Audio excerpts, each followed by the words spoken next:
Buenos días. Buen Eh, día. Vamos a seguir explicando entonces el estatus constitucional de los jueces. Habíamos visto en la clase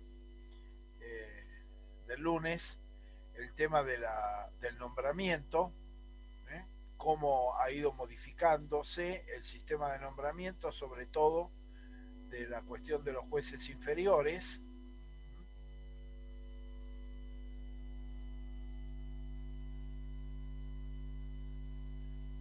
El tema de los jueces inferiores, de qué manera se ha ido modificando en la medida en que la designación política, centralmente política, que regía hasta la reforma de 1994 de propuesta del presidente con acuerdo del Senado, había entrado en crisis respecto a la calidad de aquellos que ascendían a los cargos de jueces en sus distintas instancias.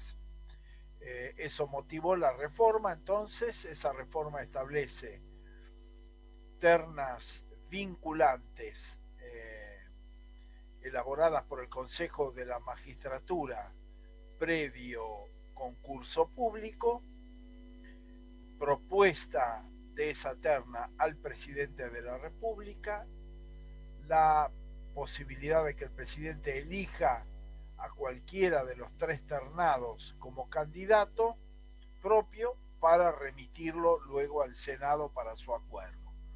Es decir, todo ese mecanismo genera la intervención de otro órgano, el Consejo de la Magistratura, y la realización de concursos públicos para, bueno, garantizar un mayor nivel de independencia y un mayor nivel de formación académica y de experiencia para el desarrollo del cargo para el cual se concursa. Y que si bien se ha mantenido la designación de los integrantes de la Corte por propuesta del presidente con acuerdo del Senado, hay que decirle que por decreto presidencial se ha abierto la posibilidad de participación ciudadana en relación a la candidatura para apoyar o formular reparos o críticas a la candidatura.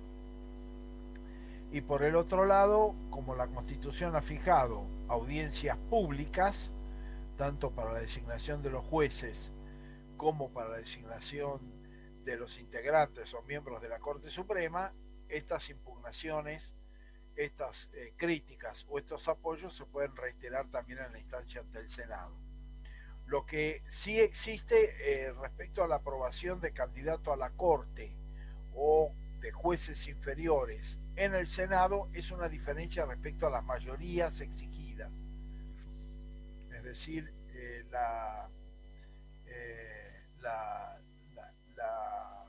el Senado debe dar el apoyo de los 2/3 del total de miembros presentes para avalar un candidato de la Corte Suprema a asumir un cargo en la Corte Suprema, mientras que solamente con la mayoría absoluta de los miembros presentes de la Cámara puede aprobar, digamos, la designación de jueces inferiores. Hay una modificación en ese sentido. Bueno, segunda cuestión es el tema del juramento, es decir, juramento de fidelidad a la Constitución y de aplicar la Constitución en el desarrollo de sus fallos. Eh, y por ende, bueno, se toma el tema del juramento como un elemento más de compromiso de parte de los integrantes del Poder Judicial en el respeto y reconocimiento de la Constitución Nacional y en la aplicación del orden constitucional en el desempeño de sus funciones. El, una cuestión que ha sido objeto de discusión, sobre todo a partir de la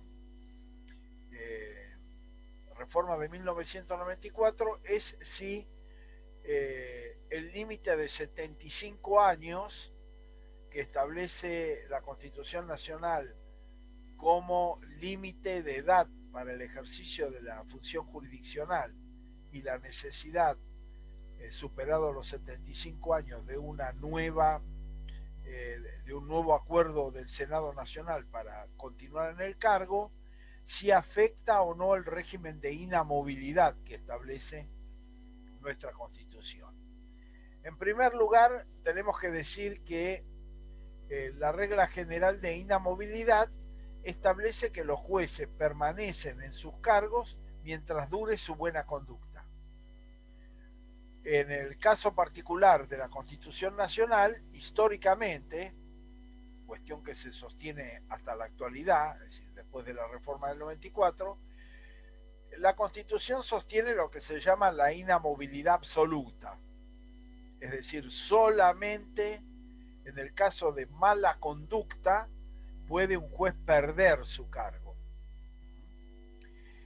Y esto es a través, bueno, del juicio político en el caso de los integrantes de la Corte Suprema de Justicia de la Nación, o del jurado de enjuiciamiento en el caso de los jueces inferiores, que lo vamos a ver más en detalle cuando hablemos del tema de la responsabilidad. Entonces, mientras eso no sucede, el juez permanece en el cargo. Hay lo que se llama también otro tipo de inamovilidad, que es la inamovilidad relativa, que generalmente lo que hace es fijar un plazo de duración de esa inamovilidad, un tiempo en el cual se mantiene mientras dure la buena conducta, pero vencido el tiempo, esa inamovilidad se pierde y hay que volver, digamos, a convalidar ese cargo. Por ejemplo, un sistema mixto que tiene la Constitución de la provincia de Salta con respecto a los integrantes de su Corte Suprema, estableciendo un plazo de inamovilidad relativo hasta los 6 años en la primera designación y una absoluta para la convalidación de esa designación en el futuro. Es decir, que integra la Corte por 6 años. Y una vez que vencen los 6 años, tiene que convalidar. Si no le convalidan, bueno, deja el cargo. Si le convalidan, adquiere permanencia absoluta, es decir, inamovilidad absoluta en la función. Es decir, estos son los dos mecanismos. Hay una disputa, digamos, respecto a cuál sería el sistema más razonable. La inamovilidad absoluta ha generado en general la imposibilidad de efectuar un control de idoneidad respecto a los jueces. Es decir, imagínense un juez civil designado, qué sé yo, cuando tiene 30 años y se retira cuando tiene 75, está 45 años en la función, por ejemplo. La legislación cambia, los códigos son diferentes, la jurisprudencia se renueva, bueno, saber si ese juez se va actualizando, va adquiriendo nuevos conocimientos, se ayorna a los cambios legislativos, es algo que en la práctica la inamovilidad absoluta no permite realizar, porque yo lo único que puedo enjuiciarlo es por un mal desempeño o por haber cometido ilícitos en el ejercicio de la función, delitos dolosos en el ejercicio de la función o por fuera del ejercicio de la función. Son las únicas causales por las cuales yo lo puedo destituir, pero no puedo fiscalizar la idoneidad en principio, salvo situaciones que resulten muy groseras y que representen mal desempeño, es decir, ignorancia del derecho, desconocimiento del derecho, que puede ser una causal de mal desempeño, pero serían las situaciones, digamos, más burdas, más groseras, ¿no? De que realmente, qué sé yo, un juez aplicara una ley que está derogada, por ejemplo, una cosa que reflejara en forma muy notoria el desconocimiento del derecho. Pero después hay otros aspectos en materia jurisprudencial, etcétera, que, bueno, el juez refleja su propia opinión, la que en 45 años puede no cambiar, en última instancia, y continuar con una tesis que en la doctrina o la jurisprudencia más actualizada está siendo abandonada. Bueno, todas esas circunstancias han hecho de que algunos autores sostengan de que ¿cómo se enmienda esto? Bueno, a través de una inamovilidad relativa. Un juez dura 10 años en la función, a partir de esos 10 años se le puede hacer un examen de idoneidad a fin de determinar si se lo ratifica o no en el cargo. Entonces se podría controlar si ese juez se ha actualizado, se ha ayornado y ha incorporado los nuevos conocimientos que la evolución del derecho ha producido. La posición adversa, ¿cuál es? La posición adversa es que muchas veces la designación, que en este caso, bueno, ¿quién corroboraría esa idoneidad? Y bueno, lo haría el Senado Nacional, porque es el que tiene que convalidar el funcionamiento, el cargo. Bueno, que eventualmente un juez molesto, un juez que ha ejercido la judicatura controlando estrictamente al Estado, ¿eh? Eh, cuando llegue el momento de la renovación, va a procurar por algún motivo ser dejado de lado.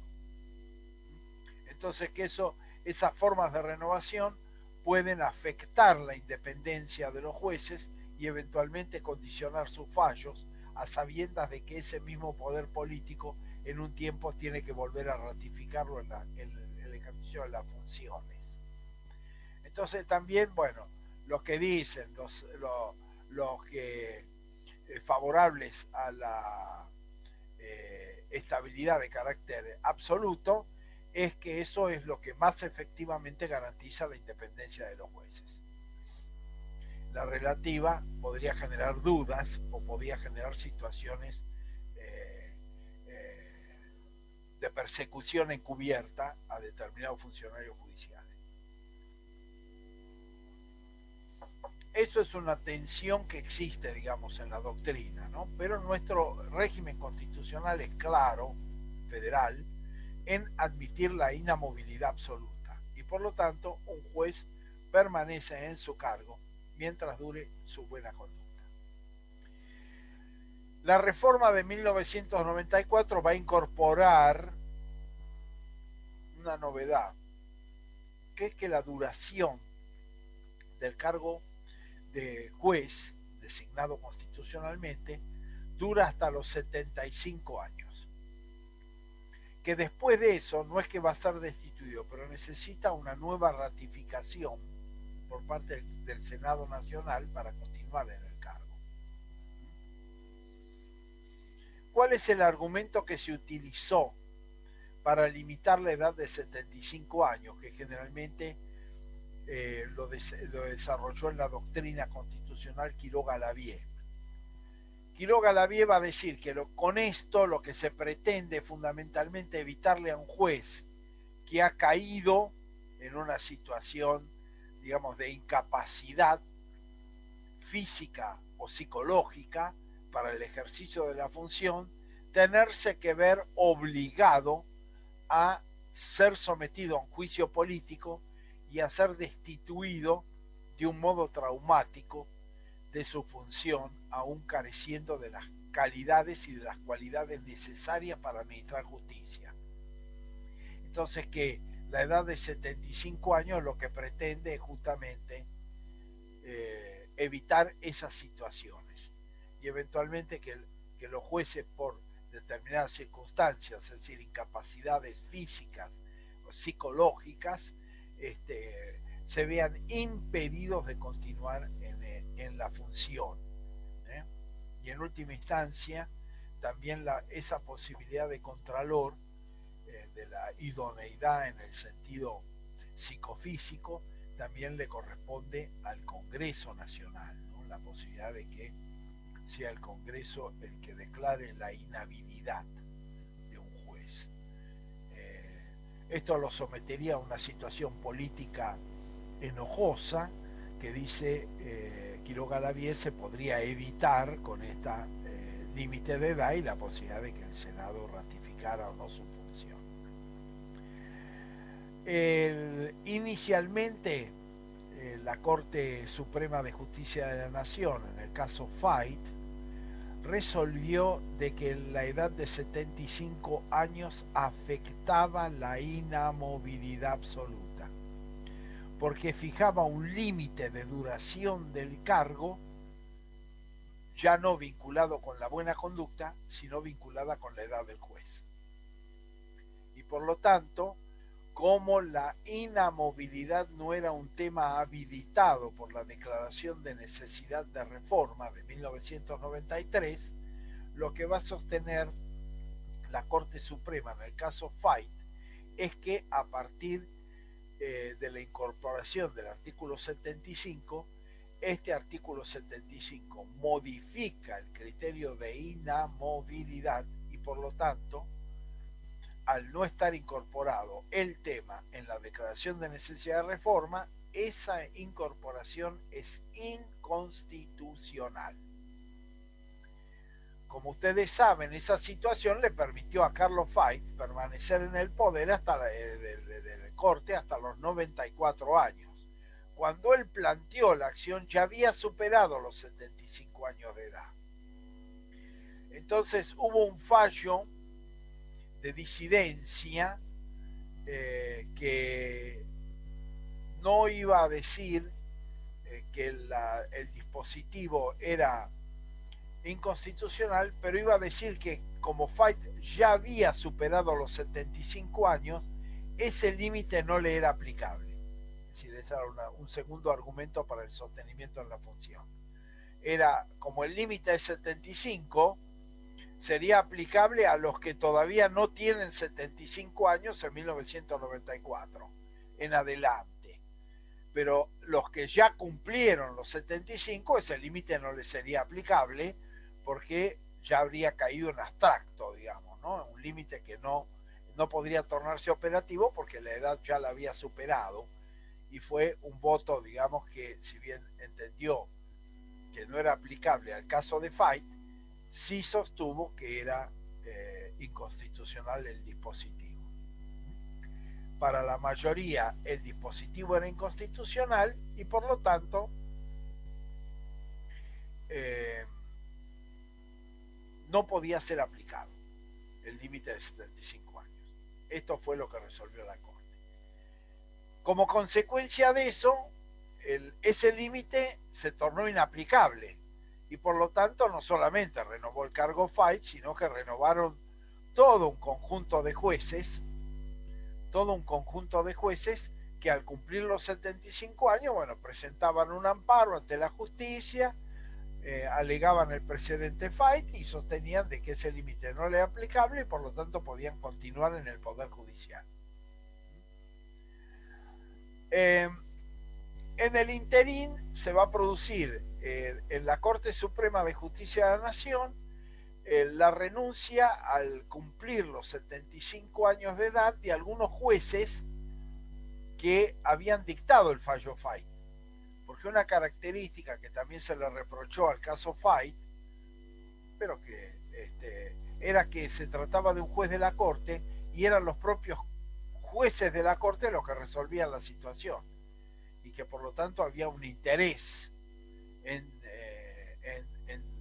que hubiera obligado a los jueces de la Corte a excusarse y eventualmente integrarlas por conjueces, cosa que no sucedió.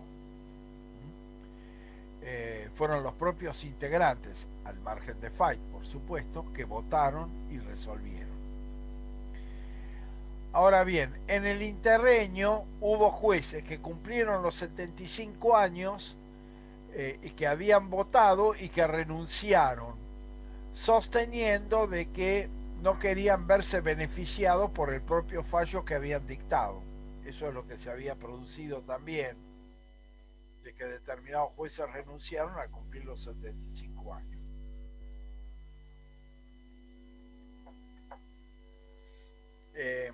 Pero seguía siendo inconstitucional el artículo que establecía ese tope de edad.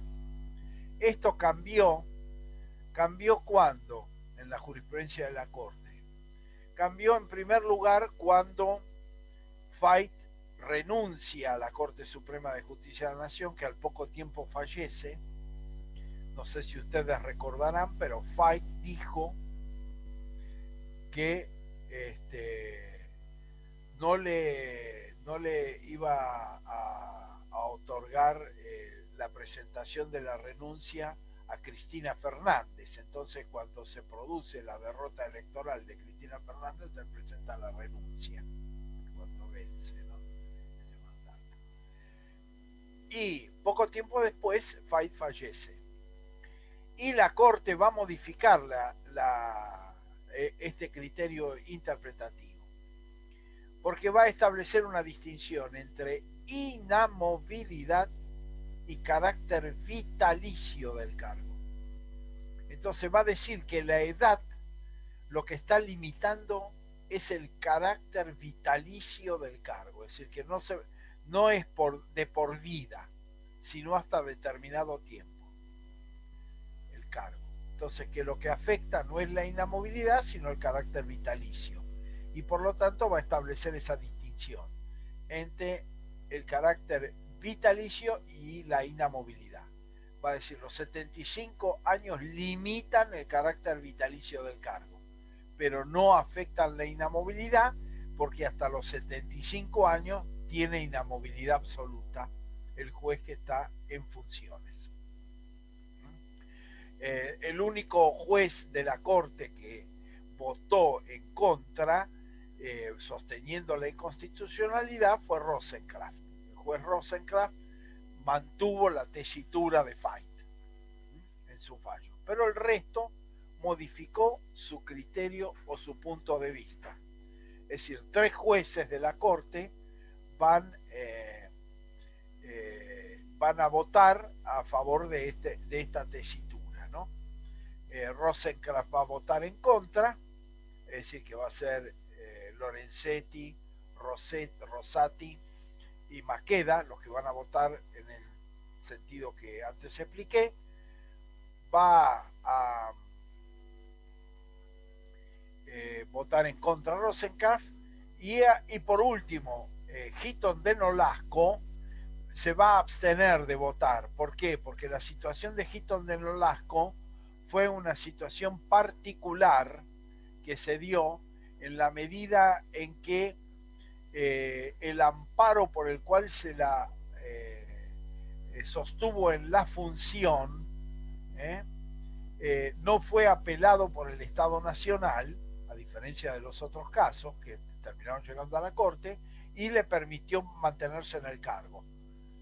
Entonces, en definitiva, ella no votó en la medida en que se vio beneficiada por un desistimiento del recurso de apelación por parte del Estado, por un fallo de segunda instancia que hacía referencia a Fait, cuando ya estaba digamos, en las gateras la decisión de la Corte de modificar ese criterio, que si la Corte hubiera apelado en el caso Hitton de Nolasco no hubiera podido permanecer en la Corte, porque la Corte Suprema hubiera tenido que decir esto que dijo por mayoría en un caso anterior. Entonces, esto evidentemente, bueno, fue marcando un poco la evolución de la jurisprudencia del artículo 75. En la actualidad, el artículo 75 es constitucional porque limita el carácter vitalicio del cargo y no el principio de inamovilidad de los jueces.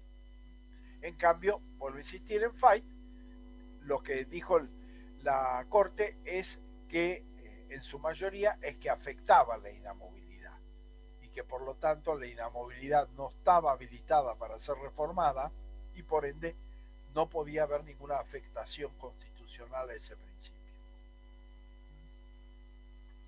Entonces, en la actualidad, el artículo 75 es constitucionalmente válido y por supuesto que lo que hacen todos los jueces es que al cumplir los 75 años se jubilan, digamos.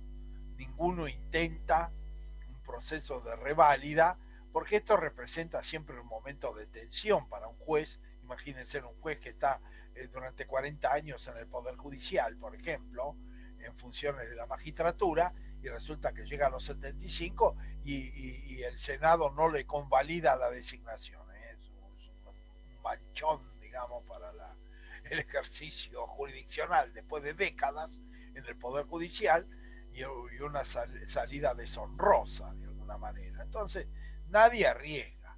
Es decir, lo que ha sucedido en la práctica es que esos 75 años representan un límite temporal que en general todos los jueces en la actualidad respetan, es decir, terminan jubilándose cuando cumplen. Doctor, Sí. esa salida deshonrosa. ¿Eh?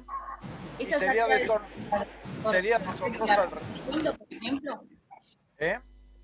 No, ¿Esa sería salida le afectaría el sueldo, por ejemplo, o solo un no, no manchón le en su pega? afecta. No, no, es una cuestión ética, digamos. No, no le afecta. No le afecta porque se jubilaría en última instancia. Pero imagínese usted como funcionario judicial que ha desempeñado el cargo durante décadas, se presenta al Senado y el Senado tiene que dar algún argumento por el cual no le da. Que no tiene nivel suficiente, si algo tiene que decir. Tampoco se lo puede rechazar en abstracto. Y entonces Claro. lo que diga siempre va a ser una crítica a la gestión cumplida. Y entonces ningún juez se quiere someter a esa etapa, digamos, cuando puede jubilarse, está ahora el Poder Judicial 30 años, porque es la situación en general. Nadie ingresa al Poder Judicial a los 70 o a los 65, todos ingresan a los 30, a los 25, a los 40, a los 35. Es decir, que están décadas cumpliendo un rol y evidentemente, aunque eso no le afecte patrimonialmente, bueno, lo afecta éticamente, porque que el Senado le diga, no, usted no tiene las condiciones necesarias para seguir en la magistratura, y bueno, es una cuestión que genera un efecto negativo desde el punto de vista ético, no desde el punto de vista moral, no desde el punto de vista material, porque no le renueva y se jubiló y ya está. Bueno, no es una destitución, ¿entiendes? Que sí, la destitución puede generar efectos patrimoniales, jubilatorios, aunque eso es una cuestión que está en debate también. Pero sí sería desde el punto de vista ético. Y entonces la mayoría de los jueces a los 75 se van y listo. Es lo que sucede en la práctica concreta. Bueno, luego el tema del sueldo. El sueldo también es otro tema de debate. ¿Qué establece la Constitución? La intangibilidad de los ingresos. Intangibilidad de los ingresos. ¿Qué significa esto, la intangibilidad de los ingresos? Bueno, que los ingresos no se pueden afectar, es decir, que se pueden aumentar, pero que de ninguna manera se pueden disminuir. Son intangibles. En general se entendía en principio una intangibilidad, lo que se llama una intangibilidad nominal, es decir, que si un juez entraba a la función ganando 1.000 pesos por mes, bueno, nunca podía ganar menos de 1.000. Es decir, siempre tenía que ganar de eso o más. Es decir, pero no se podía afectar nominalmente lo que inicialmente se comenzaba a ganar en la magistratura.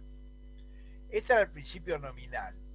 Después hubo otro principio que se desarrolló sobre todo a partir de la década del 70 y sobre todo a partir de lo que se conoció como el Rodrigazo en la época de María Estela Martínez de Perón, es decir, donde hubo una devaluación muy importante del peso argentino y un proceso inflacionario muy importante. Entonces la jurisprudencia también consideró de que había lo que se llama una intangibilidad real, es decir, que la depreciación monetaria, es decir, lo que se va perdiendo en valor la moneda, el juez tiene que recuperarla en sucesivos aumentos. Es decir, que si hubo una inflación del 45%, el juez tiene que ganar al año siguiente el 45% más, para respetar la intangibilidad. ¿No? Este criterio fue un criterio más o menos absoluto en la jurisprudencia de la Corte hasta más recientemente, digamos, ¿no? Que sobre todo a partir del 2013 en adelante, la Corte sostuvo de que el juez debía probar el efectivo perjuicio que sufría, así que no bastaba simplemente con que, bueno, hubo inflación y como consecuencia de la inflación yo perdí poder adquisitivo y por lo tanto tengo derecho a recuperarlo, que fue lo que inicialmente dijo la Corte, sino que ya los jueces tenían que demostrar en forma efectiva que sufrían esa consecuencia, aún en los casos de algunas constituciones provinciales donde se establecía, digamos, el derecho, digamos, a esta intangibilidad real de los ingresos, pero que la Corte Suprema afirmó que no era de aplicación automática, sino que el juez debía demostrar el perjuicio efectivo sufrido. Entonces esto ya era también un poco más engorroso porque obligaba a los jueces de alguna manera a entrar al análisis de su propio patrimonio para determinar de que esto efectivamente lo afectaba en sus ingresos reales, ¿no? Bueno, entonces esto también aplanó un poco este tema de la inamovilidad, de la intangibilidad real. Pero estos son los dos tipos de intangibilidad: la intangibilidad nominal por un lado y la intangibilidad real. Otra cuestión que se ha disputado y que ha sido motivo durante el gobierno anterior también de debate y que tampoco ha sido absoluto y totalmente resuelto es el tema del pago del impuesto a las ganancias. Es decir, por acordadas de la Corte Suprema de Justicia de la Nación, se estableció de que los jueces, funcionarios judiciales, no pagan ganancias. ¿Por qué no pagan ganancias? Porque si las pagaran afectarían la intangibilidad del ingreso. Es decir, el argumento es que su intangibilidad se vería afectada a partir de la aplicación del impuesto.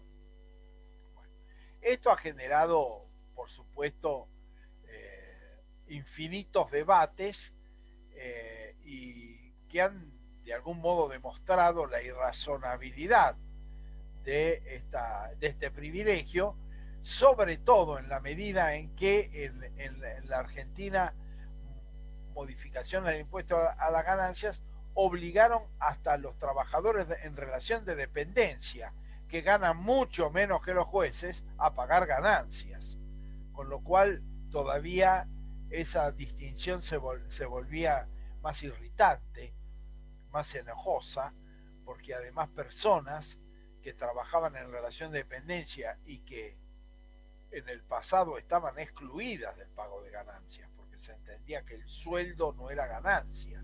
Esta es la cuestión, que el sueldo no es ganancia.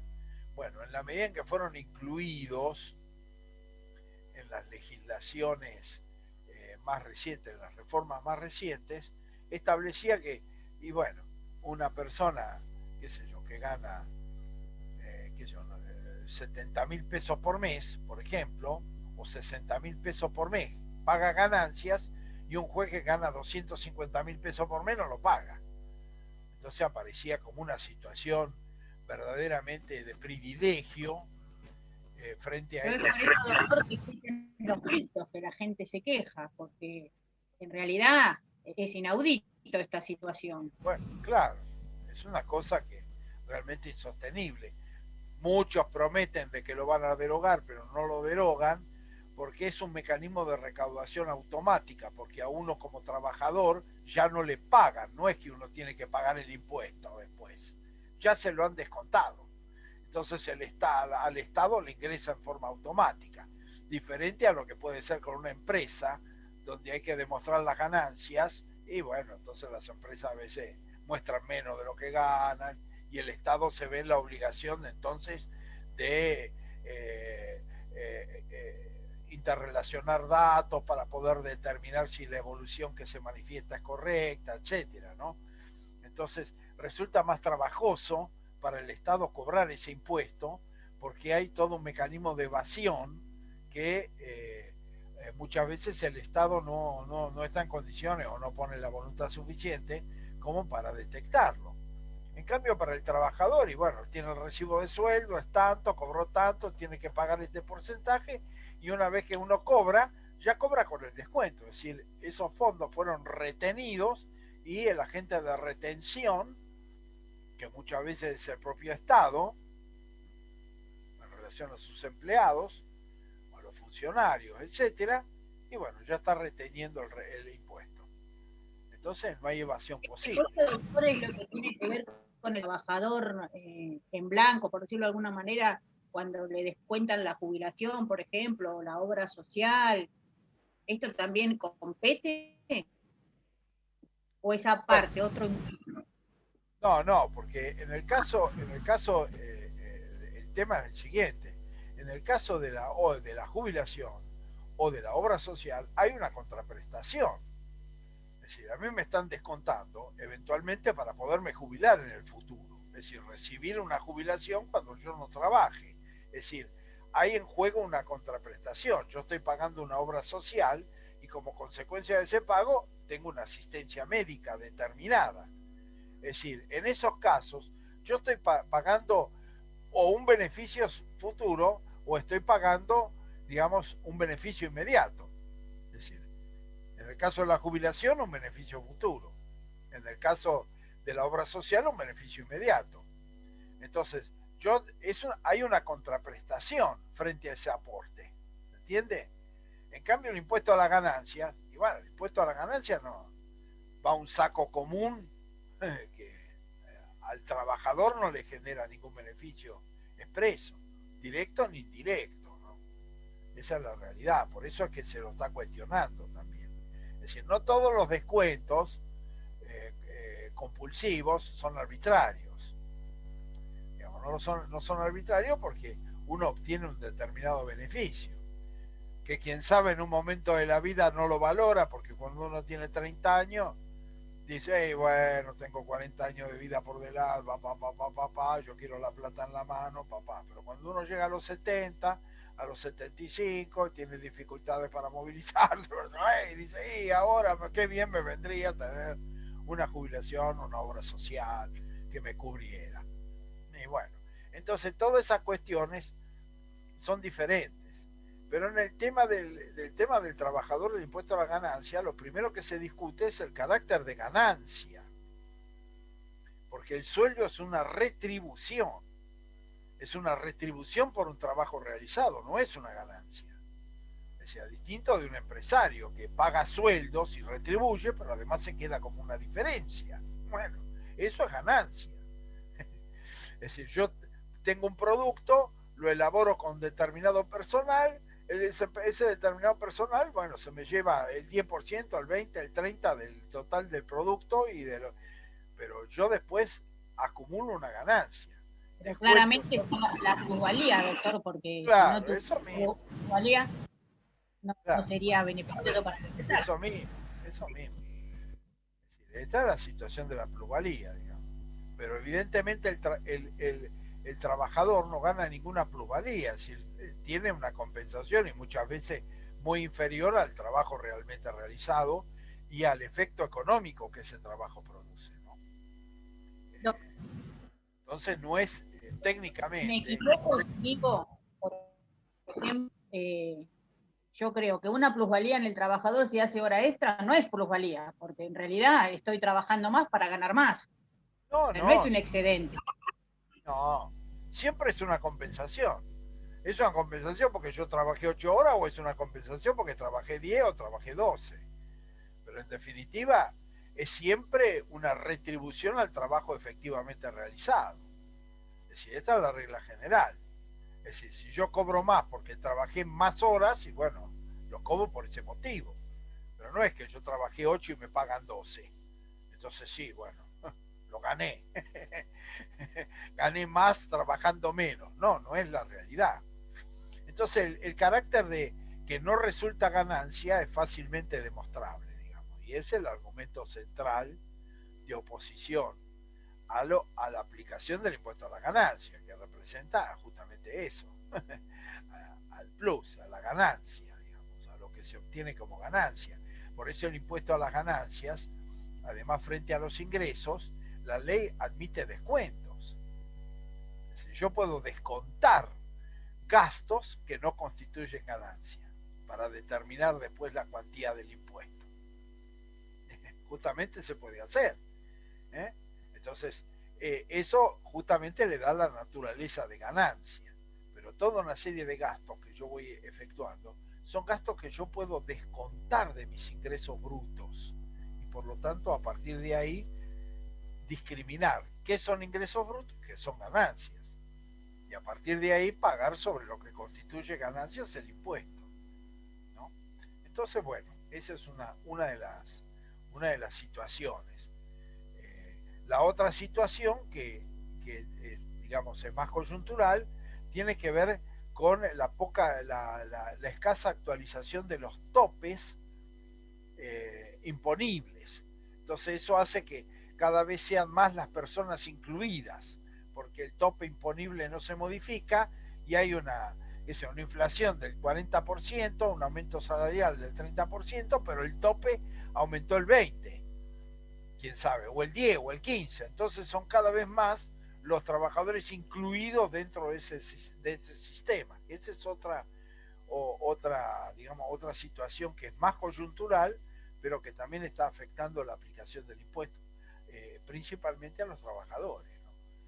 Bueno, entonces, bueno, esa situación de aplicación del impuesto a las ganancias a los jueces, bueno, siempre ha sido una situación muy resistida, justamente en la medida en que se incorporó a los trabajadores en relación a dependencia y que las relaciones de importes de los que ganan unos y otros es sideral, es 3 veces, 4 veces a lo que gana un trabajador bien remunerado, ¿no? Ni hablar el que gana un poco más del mínimo vital y móvil, ¿no? Eso ni hablar. Pero hablemos de un trabajador bien remunerado.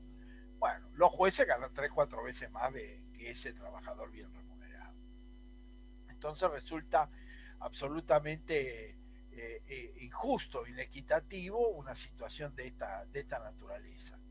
Por supuesto que una última reforma que hubo durante el gobierno de Macri del impuesto a las ganancias estableció que los jueces que se incorporaran hacia el futuro en el Poder Judicial iban a pagar ganancias. Pero esto también genera una situación de tensión, porque en última instancia lo que lo está excluyendo no es una cuestión sustancial, porque no es que se aplica porque es juez, sino por la fecha en que entró. Eso también establece una distinción. Pero bueno, se procuraba un determinado avance, pero también ha generado un conflicto, ¿no? En el hecho de que hay como una diferencia. Hay jueces que, porque entraron antes de la reforma, no pagan ganancias, y hay jueces que entraron después de la reforma y que pagan ganancias. Entonces, si el argumento es la intangibilidad afecta a unos y a otros. A los que entraron hace 10 años, a los que entran la semana que viene. Entonces ahí está la cuestión, ¿no? Está el debate ahí, porque si el argumento es la intangibilidad, entonces la intangibilidad es una garantía para los jueces pasados, presentes y futuros. Entonces no se puede establecer una distinción en esos términos.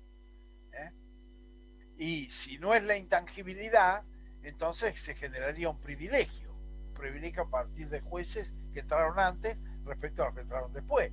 Y eso también vulnera el principio de igualdad también. Ojo, porque establecer una distinción legal por la fecha en que se ingresa a una función es cuestionable también, no hacia la sustancia de esa relación o de esa función. Entonces todo eso ha generado mucha discusión y lo justo sería, por un lado, que el impuesto a las ganancias fuera pagado por todos los funcionarios judiciales en general, y por el otro lado, que los trabajadores sean eliminados del pago del impuesto a las ganancias. También es cierto que como una forma de respaldo a su decisión, porque uno de los problemas que se planteaba en la práctica es que además los empleados judiciales que estaban en el ejercicio de empleados del Poder Judicial querían el mismo beneficio. Es decir, que no solamente fueron los jueces, ¿Y qué hizo la Corte? Y bueno, la Corte le otorgó por acordada el beneficio también a los empleados judiciales de la Justicia Nacional, con lo cual obtuvo un aliado, con lo cual ahora no solamente son los jueces los que reclaman, sino también los empleados de la justicia federal y de la Justicia Nacional de la capital los que se están revelando a la posibilidad de dejar sin efecto la exhibición del pago del impuesto a las ganancias. Porque, vuelvo a insistir, los trabajadores alcanzados por el impuesto a las ganancias por la ley, en el caso de los que trabajan en el Poder Judicial federal y nacional, se ven eximidos por decisión de la Corte. Es decir, que en forma extensiva extendió el beneficio de la intangibilidad también a los empleados, como una maniobra para tratar de mantener, digamos, lograr una cohesión de intereses para la defensa del no pago de las ganancias, el impuesto a las ganancias, y a la continuidad de ese régimen. Bueno, entonces, eso con relación al tema del sueldo. Después están las incompatibilidades, es decir, los jueces tienen lo que se denominan incompatibilidades de carácter absoluto, es decir, no pueden ejercer otras funciones que no sean las propias de la magistratura, de la administración de justicia. La única excepción por fuera del ejercicio de la magistratura es el ejercicio de la docencia universitaria, porque a la vez, en un momento, se entendió esto en términos amplios, hablando de la docencia en general, pero luego se acotó a la universitaria, es decir, que solamente se puede ejercer la... Siempre y cuando no afecte su desarrollo. Claro, eso mismo. Bueno, después hubo una decisión, hubo una resolución del Consejo de la Magistratura de la Nación que a la vez estableció esa reglamentación, que esa actividad podía ejercerse en la medida en que la función jurisdiccional no se viera afectada en su eficiencia, en su eficacia, y creo que lo dije, esto hace de que en general un juez o funcionario judicial, porque hay que también hablar de otros funcionarios judiciales a los jueces, aunque esto efectivamente afecta a los jueces primariamente, es que ningún funcionario judicial podría tener una dedicación exclusiva en materia universitaria, es decir, que son 40 horas semanales, es decir, se entiende de que podrá ejercer una función de carácter simple o de carácter parcial, pero no mucho más que eso, ¿no? Porque se entiende que eso son horas dedicadas a otra actividad al margen de la jurisdiccional, ¿no? Entonces, bueno, la otra cuestión que también por supuesto se ha establecido en el marco de que no está alcanzado por la incompatibilidad tiene que ver con la administración de su propio patrimonio, ¿no? Por supuesto que un juez, bueno, si tiene varios inmuebles lo puede alquilar, lo puede vender, si tiene excedentes en efectivo puede constituir plazos fijos, qué sé yo, bueno, puede administrar los recursos personales, ¿no? Hacer una administración de los recursos personales. Y eso, por supuesto, no está alcanzado por la incompatibilidad, aunque pueda determinar determinadas conductas o actividades al margen de la función jurisdiccional. Pero no es una incompatibilidad, por supuesto que esto no significa que, porque esta es otra cuestión, que eso le presente pueda ejercer actividades de carácter comercial, etcétera, dentro de ese contexto patrimonial, ¿no? Se trata de las medidas básicas y primordiales para la administración y sostenimiento de sus recursos y de su patrimonio, ¿no? Pero por supuesto que no. Un juez no se puede transformar en un especulador de la bolsa, por ejemplo, ¿no? Es decir, se entiende que son actividades comerciales o comprar el 50% de las acciones de una empresa. Entiende que ese tipo de acciones, ya están mucho más restringidas, mucho más limitadas.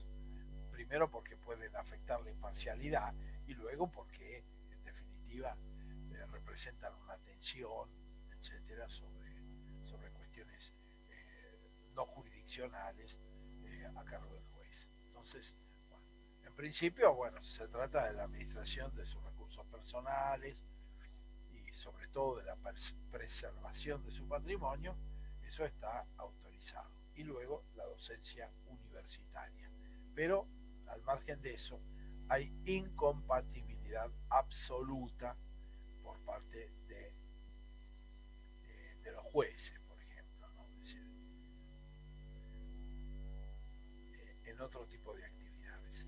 Bueno, y finalmente se habla del tema de la responsabilidad. Bueno, el tema de la responsabilidad está marcada o estuvo marcada en materia de Constitución Nacional hasta la reforma de 1994 por lo que se conoce como juicio político. El juicio político, que está regulado en la Constitución Nacional, es aplicable en la actualidad a los integrantes de la Corte Suprema de Justicia de la Nación y a otros integrantes del Poder Ejecutivo, ¿no? Presidente y vicepresidente, jefe de gabinete de ministros y ministros del Poder Ejecutivo. Pero a partir de la reforma de 1994, el juicio político quedó circunscripto a los jueces de la Corte Suprema de Justicia de la Nación y en cambio se modificó respecto a los jueces inferiores. Hasta 1994, este régimen de juicio político era aplicable a todos los jueces de la Justicia Nacional de la capital y federal del país, jueces de primera instancia, de Cámara y de Corte. ¿Qué movilizó la modificación? Bueno, justamente la inoperancia del juicio político. Es decir, había casos muy esporádicos, hubo casos muy esporádicos de juicio político y además los contextos de los juicios políticos también estaban teñidos, digamos, por intereses políticos, etcétera, porque ahora vamos a aplicar el funcionamiento del juicio político como tal. Y hubo algunos casos que fue un juicio político, digamos, que se llevó a cabo en la década de los 90, que se llevó adelante, se estaba llevando adelante en la Cámara de Diputados de la Nación contra el juez Belucio, por un lado, que era juez de la Corte Suprema de Justicia de la Nación, en un caso que adquirió una gran trascendencia, porque una secretaria privada de Belucio se suicidó en una habitación de un hotel en París, que era ocupada por Belucio, y lo que, digamos, se rumoreaba en ese momento es que esta secretaria privada estaba gestionando el estudio de Belucio y que como consecuencia de eso Belucio tenía un doble ingreso, es decir, como miembro de la Corte y a través del funcionamiento de su propio estudio particular, digamos, porque es conocido, lo es hasta la actualidad, que el juez Belucio era un doctrinario muy, muy reconocido en materia de familia, por ejemplo, de derecho de familia. Y por el otro lado, consecuentemente con ese, había un juez federal de Santa Fe, de apellido Torres, un juez de primera instancia, al que se le había detectado que se había apropiado de automóviles secuestrados y los había usado para beneficio propio. Es decir, había creado como una pequeña empresa de transportes. Cuando esos casos llegaron a conocimiento de la Corte, bueno, Belucio siempre tuvo respaldo radical y Torres era un juez federal con respaldo peronista. ¿Qué hicieron? Negociaron y no siguieron el juicio político a nadie, ni a Belucio ni a Torres. Bueno, esto Esto fue generando, digamos, una sensación de que el juicio político como tal era inoperante para juzgar la responsabilidad de los jueces. Y como consecuencia de ello se incorpora en la reforma de 1994 un nuevo sistema de juzgamiento para los jueces inferiores a la Corte Suprema, a cargo del Consejo de la Magistratura, ¿eh? y del jurado de enjuiciamiento, que son funciones que nosotros vamos a desarrollar en la bolilla siguiente, ¿no? En la bolilla 18 justamente tratamos del Consejo de la Magistratura y del jurado de enjuiciamiento, bueno, porque lo que se procuraba era justamente evitar, digamos, el fuerte peso político que el juicio político de por sí tiene para el juzgamiento de responsabilidad. Ahora bien, en el caso de la Corte se mantiene el juicio político. ¿El juicio político en qué consiste? Bueno, en primera cuestión, delimita las causales. ¿Cuáles son esas causales? Mal desempeño del ejercicio de la función, comisión de delitos dolosos en el ejercicio de la función o comisión de delitos dolosos por fuera del ejercicio de la función. Esas son las tres causales, de las cuales, bueno, las dos últimas son mucho más precisas, es decir, tiene que haber un grado de sospechabilidad seria sobre la comisión de ilícitos, y sobre todo ilícitos de carácter doloso, ¿no? En el primero es más difuso, mal desempeño, que es en general el que se utiliza para la determinación de responsabilidad. Ahora bien, ¿cómo funciona? Primero hay que encuadrar las situaciones dentro de alguna de estas tres causales. Si no encaja ninguna de estas tres causales, no hay razón para iniciar el juicio político. Ahora, una vez que las causales existen y se encuadran, el proceso del juicio político es en parte en la Cámara de Diputados como Cámara acusadora y Cámara de Senadores como Cámara juzgadora. Ahora, para acusar, además de pasar por la comisión de juicio político el caso y obtener un dictamen de la comisión, debe pasar al plenario de la Cámara. Y se exigen los 2/3 del total de miembros presentes para aprobar la acusación. Es decir, que es una mayoría agravada para lograr la acusación. Si no se logra esa mayoría de 2/3, entonces no hay acusación posible. Una situación de esta naturaleza, aún después de la reforma constitucional de 1994, se vivió durante el interreño presidencial de Eduardo Duhalde, como senador nacional en ejercicio de la titularidad del Poder Ejecutivo, una vez que se produce la renuncia de Rodríguez Sá, se aplica la ley de acefalía, estábamos en el proceso de acefalía de presidente y vicepresidente de la República, es decir, de la Rúa y Álvarez, y asume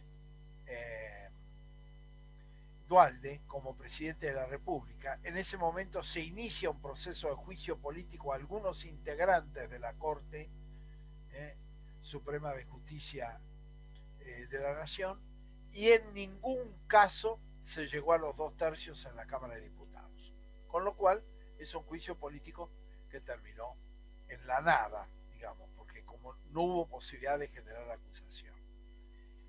Si se logran los 2/3, que eso fue, digamos, en los juicios políticos que se llevaron adelante durante la presidencia de Néstor Kirchner, por ejemplo. Algunos jueces fueron sometidos a juicio político y otros renunciaron, ¿no? Pero ahí se obtiene los 2/3 y una vez que la Cámara de Diputados acusa, eleva los antecedentes a la Cámara de Senadores, y la Cámara de Senadores también debe votar con esa mayoría agravada la destitución o no de ese funcionario judicial. En este caso hablamos de la Corte Suprema de Justicia de la Nación. Si no se logran esas mayorías, entonces no hay juicio de responsabilidad y no hay destitución.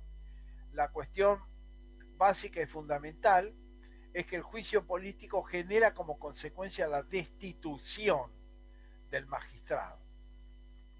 La destitución del magistrado resulta sumamente importante porque es el único momento en que el magistrado puede ser sometido a la justicia plenamente.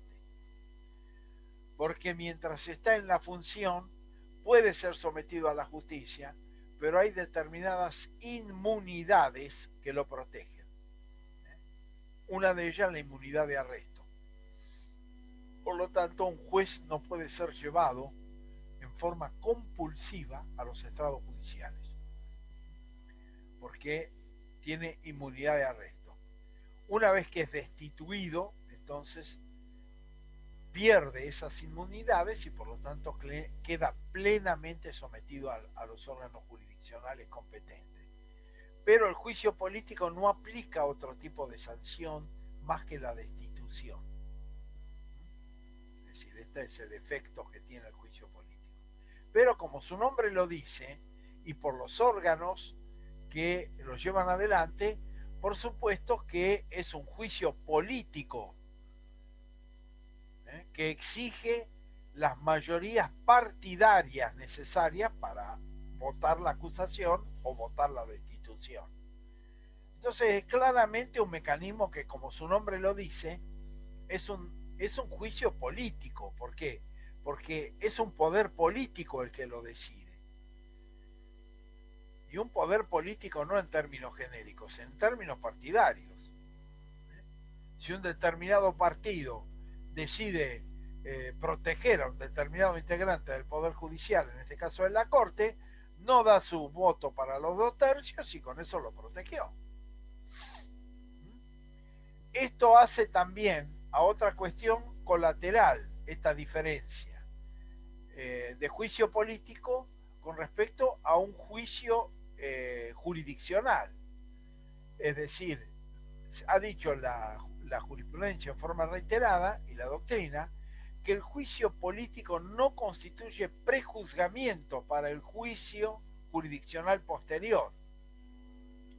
Es decir, que no es que si un juez ha sido destituido, como ha sido el caso, ¿no? Ha habido un caso muy trascendente en su momento de un juez federal de la provincia de Santa Fe que fue destituido por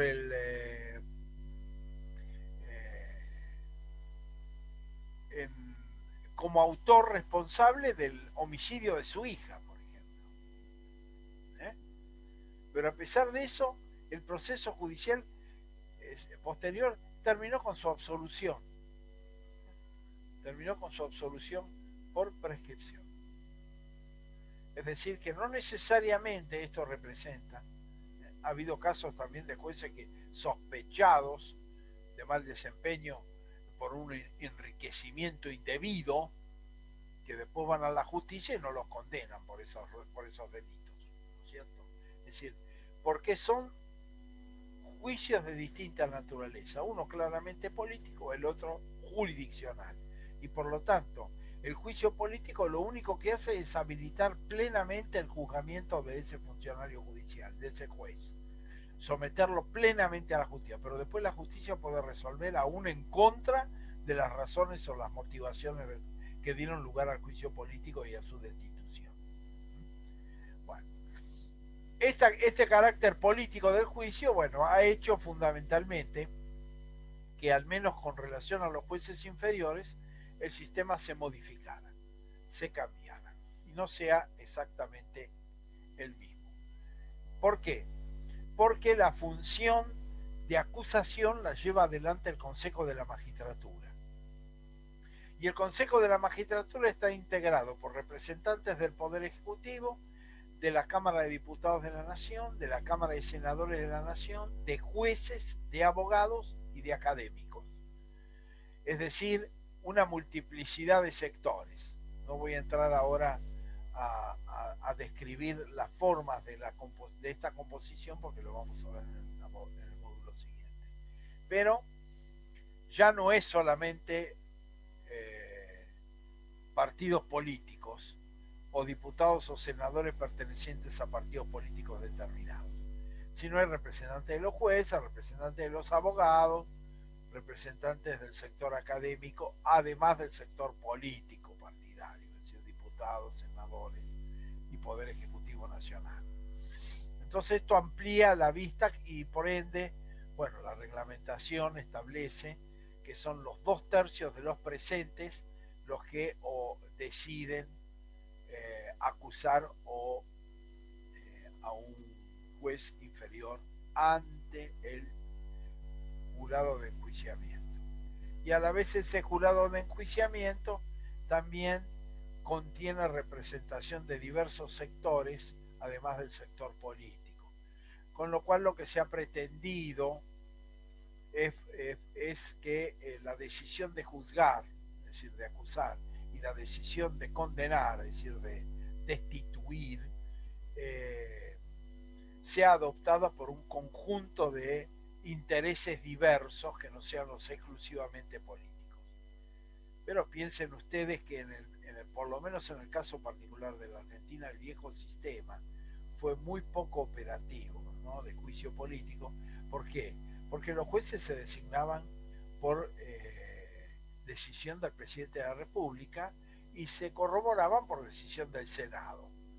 Entonces imagínense ustedes después un juicio político que esa misma Cámara vaya en contra del juez propuesto y acordado por el Senado. Era una cuestión muy compleja, una puja de intereses muy grande que hacía que en general los juicios políticos no fueran operativos, y en algunos casos, como fue el juicio político a los integrantes de la Corte Suprema de Justicia que se llevó adelante en 1947 y que destituyó a los integrantes de la Corte, también, bueno, se lo teñía fuertemente de intereses políticos, de que era una voluntad del gobierno peronista en el cargo para destituir una corte que venía impuesta por el sector conservador, la política conservadora. Bueno, entonces todo eso generalmente además teñía la imparcialidad de esos juicios políticos. Y por ende, en el caso particular de la Argentina fueron muy poco efectivos. Es decir, en realidad, a partir de la reforma de 1994 han sido mucho más los casos de jueces inferiores sometidos a juzgamiento. Justamente. Pero doctor, el juicio político es conveniente no hacerlo, a mi entender, o por lo que entendí hasta ahora lo que usted ha dicho, o yo entendí mal. No, en general, por eso es que se ha reformado para los jueces inferiores. Se ha mantenido para los jueces de la Corte exclusivamente el juicio político. Con estas características, es un juicio político y ya di los ejemplos en que también los contextos políticos influyen. Los jueces que en un momento no fueron acusados durante la etapa de Duhalde, sí fueron acusados pocos años después en la etapa de Kirchner. Bueno, en definitiva, claro, tiempo después. Sí, poco tiempo después. Es decir, estamos hablando, no sé, 2002, 2004. Poco tiempo después. Pero el cambio del contexto político fue diferente, digamos, ¿no? Y eso, por supuesto, permitió el ingreso de nuevos jueces a la Corte, como fue el caso de Argibay, el caso de Hitton de Nolasco, el caso de jueces como ¿cómo se llama? Mismo lo de Seti, Maqueda, venían de un proceso posterior, ¿no es cierto? Porque la mayoría de los integrantes de la Corte fueron desplazados. Ahí se mantenía Fait y Petracci, fueron los que se mantuvieron en el cargo y que venían desde la época de la Corte Suprema originaria del gobierno de Raúl Alfonsín, ¿no es cierto?, del año 83. los restantes fueron sustituidos, algunos porque algunos de los integrantes, como el caso del juez López, renunció al cargo de la Corte, y otros porque fueron destituidos por juicio político. Entonces eso representó una modificación en la composición bastante importante. Pero quiero decirles que ese juicio político, en poco lapso de tiempo, 12, 3 años, dio resultados diversos respecto a los mismos jueces, ¿no? A los mismos jueces, como fue el caso de Moline O'Connor, para decir uno de ellos, ¿no? Que fue destituido por juicio político. Bueno, entonces evidentemente esto ha hecho de que los jueces inferiores ya se resuelven a través de otro mecanismo, y donde el Consejo de la Magistratura ya está integrado por otros intereses que no son exclusivamente político-partidarios. Después vamos a ver que los modelos de Consejo de la Magistratura en el derecho comparado también son diferentes al nacional, ¿no? Al que adoptó nuestra Constitución, pero en definitiva amplía la representatividad de quienes tienen que resolver, y también la representatividad de quienes tienen que juzgar. Entonces esto hace que evidentemente no quede el tema tan encorsetado en el ámbito político partidario como lo estaba en la Constitución. Vuelvo a insistir que esto es la experiencia argentina, es decir, hay otros modelos, como es el caso estadounidense, donde este modelo funciona desde hace 200 años y no ha generado las mismas consecuencias, ¿no? Es decir, por lo menos la apreciación social, institucional, no es la misma. Así que con esto recalco de que los sistemas no son malos de por sí, digamos, ¿no? Sino son malos por la forma en que se aplican, ¿sí? Y la forma en que se ejercen. Ejecución sería ¿Eh? entonces, la mala ejecución. La mala ejecución, eso mismo. La mala ejecución. Eso es la realidad. Es decir, porque hay otros sistemas que evidentemente están demostrando funcionamiento, y que por lo menos la percepción social no es tan negativa, aunque tiene otros problemas, digamos, en el caso de la justicia norteamericana, sobre todo el tema de la discriminación racial. Es algo que se ha estudiado notoriamente, en el sentido de que si uno analiza, por ejemplo, los países, los estados donde hay pena de muerte, el número de negros y de blancos sometidos a esa pena es 4-1, 5-1. Es decir, que cuando un negro es juzgado con la posibilidad de la pena de muerte, es mucho más seguro que se le otorgue que si es un blanco, ¿no? Es decir, hay discriminación racial, hay otros problemas, ¿no? Otros problemas vinculados con la administración de justicia, que no es este en particular, que estaría bien vinculado con la independencia de los jueces, ¿no? Sobre todo, ¿no? Bueno, o el juzgamiento de sus responsabilidades. Y por lo tanto, bueno, el tema vinculado con la responsabilidad ha sido modificada. La cuestión del retiro de edad, ya lo expliqué en qué consiste, y al hablar de los 75 años, es decir, esto es el retiro de edad, que ya expliqué cuando hablamos de la inamovilidad. Y luego, digamos, el sistema de designación y remoción de los jueces, que justamente es el que hemos estado explicando ahora, con las modificaciones de 1994, es decir, que la designación de los jueces de la Corte mantiene el régimen histórico, propuesta del presidente con acuerdo del Senado, pero que por decisión presidencial, por un lado, el candidato es sometido a un testeo social respecto a sus cualidades para ser designado, y esto se reitera luego en la audiencia pública ante el Senado Nacional, que a su vez exige una mayoría agravada para su designación de los 2/3 del total de miembros del Senado para poder aprobar la designación de un juez de la Corte. Y en cambio, en el otro caso, esa designación está marcada ya por una intervención más compleja, Consejo de la Magistratura y concurso público, propuesta de terna vinculante al presidente por el Consejo, elección de uno de los ternados por parte del presidente y acuerdo del Senado, con lo cual se amplía, digamos, sobre todo las cualidades de idoneidad a través del concurso público y luego a través del testeo también de tipo social respecto a los antecedentes, respecto a la propuesta, tanto frente al Poder Ejecutivo como en el Senado Nacional, ¿no? Es decir, un nivel de mayor participación que lo que pretende es asegurar una mayor transparencia, aunque a pesar del tiempo transcurrido en este sistema de designación, que se aplicó sobre todo a partir de la sanción de la ley de Consejo a la Magistratura, que se sanciona en 1998 y se hace operativa en 1999, en adelante es el sistema que se ha aplicado, pero digamos, el Poder Judicial sigue siendo un poder fuertemente cuestionado, ¿no? Es decir, no se ha logrado en la práctica concreta que esta metodología garantice una mayor eficacia, transparencia, independencia del Poder Judicial, es decir, las sospechas de intereses cruzados, etcétera, es constante. Entonces también desde esa perspectiva el sistema ha mejorado algunos aspectos, pero no ha podido solucionar todos.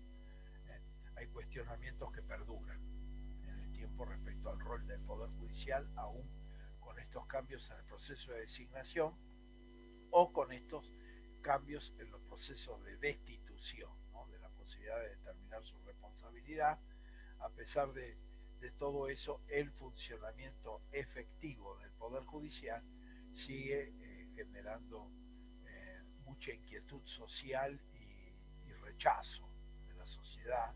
Es decir, generalmente cuando se hace un testeo social respecto a qué es lo que peor se ve, bueno, entre esas cosas que peor se ven es el Poder Judicial y el desempeño del Poder Judicial. Esto es una realidad que la reforma no ha podido modificar. Bueno, en la próxima clase vamos a entrar al desarrollo de la última parte del módulo 17, que es el tema de la jurisdicción federal y la jurisdicción provincial, y el tema de las competencias originarias y apeladas de la Corte Suprema de Justicia de la Nación, que son las que fijan inicialmente desde la Constitución la competencia federal. Así que nos vemos entonces el próximo lunes. Gracias.